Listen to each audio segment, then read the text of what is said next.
మన పెద్దవాళ్లు చెప్పినట్టు నువ్వు దేన్నైతే విత్తుతావో దాన్నే కోస్తావనే సామెత మన టెన్నిస్ సూపర్ స్టార్ సానియా మిర్జాకి కరెక్ట్ గా సెట్ అవుతుంది. మన దాయాది దేశమైన పాకిస్తాన్ ఆటగాడైన షోయబ్ ని పెళ్లి చేసుకోవడానికి సానియా మిర్జా చేసిన మోసం బూమరాంగ్ లాగా తిరిగి తనకే తగులుతుందని అస్సలు ఊహించుండదు. వివరాల్లోకి వెళ్తే tennis star Sania, cricketer Shoaib 13 ఏళ్లు కలిసి జీవించిన తర్వాత ఈ నెలలో విడాకులు తీసుకున్నారు. అయితే ఈ విషయంలో షోయబ్ తప్పు ఎంతుందో సానియా తప్పు కూడా అంతే ఉందని కొందరు నెటిజన్లు అభిప్రాయపడుతున్నారు. ఎందుకంటే షోయబ్ సానియాని పెళ్లి చేసుకోకముందే మన హైదరాబాద్ లోని మరో అమ్మాయి ఆయేషా సిద్దికీని 2002లో పెళ్లి చేసుకున్నాడు.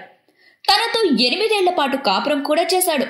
అయితే ఇంతలోనే సానియాని చూసిన షోయబ్ తనపై మనసు పారేసుకున్నాడు. తనని ఎలాగైనా పెళ్లి చేసుకోవాలని నిర్ణయించుకుని ఆయేషా సిద్దికీకి 15 కోట్ల భరణమిచ్చి మరీ 2010లో విడాకులిచ్చేశాడు. ఇలా సానియా షోయబ్ ల పెళ్లి 2010లో హైదరాబాద్ లోని తాజ్ కృష్ణాలో జరిగింది. కానీ సానియాకి అంతకు ముందే తన దగ్గరి బంధువైన యూనివర్సల్ బేకరీ యజమాని కొడుకుతో ఎంగేజ్మెంట్ జరిగింది. కానీ షోయబ్ ని పెళ్లి చేసుకోవడానికి అతన్ని వదిలేసింది సానియా. ఇలా షోయబ్ ఆయేషాని, సానియా తన బంధువుని మోసం చేసి పెళ్లి చేసుకున్నారు.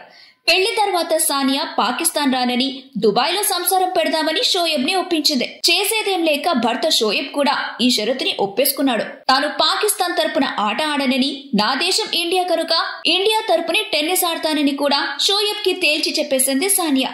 అయితే వీరి కాపురం కూడా ఇంటర్నేషనల్ మ్యాచ్ లాగానే సాగేది. ఏడాదికి 2-3 సార్లు మాత్రమే దుబాయ్ లో ఇద్దరు కలిసేవారు. వీరికి పెళ్లి జరిగిన 8 ఏళ్ల తర్వాత అంటే 2018లో వీరు ఒక కుమారుడికి జన్మనిచ్చారు. కానీ షోయబ్ ప్రవర్తనపై అనుమానం వచ్చిన సానియా అతనిపై నిఘా పెట్టింది. ఒక టీవీ షోలో నటిగా వచ్చిన సనా జావేద్ తో షోయబ్ రిలేషన్ లో ఉన్నాడని సానియా తెలుసుకుంది. ఇంకేముంది, షోయబ్ ని దుబాయ్ పిలిపించి మరీ వార్నింగ్ ఇచ్చింది. కానీ షోయబ్ ప్రవర్తనలో ఏమాత్రం మార్పు రాలేదు.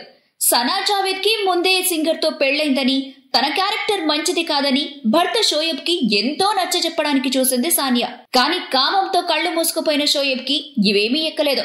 ఇక చేసేదేం లేక షోయబ్ తో విడాకులకు ఒప్పుకుంది సానియా. షోయబ్ సనాల దాంపత్య జీవితం సంతోషంగా ఉండాలని ఒక పోస్ట్ కూడా పెట్టి షోయబ్ తో తెగదింపులు చేసుకుంది సానియా. మరి సానియా షోయబ్ లపై మీ అభిప్రాయం ఏంటో కామెంట్ రూపంలో తెలియజేయండి.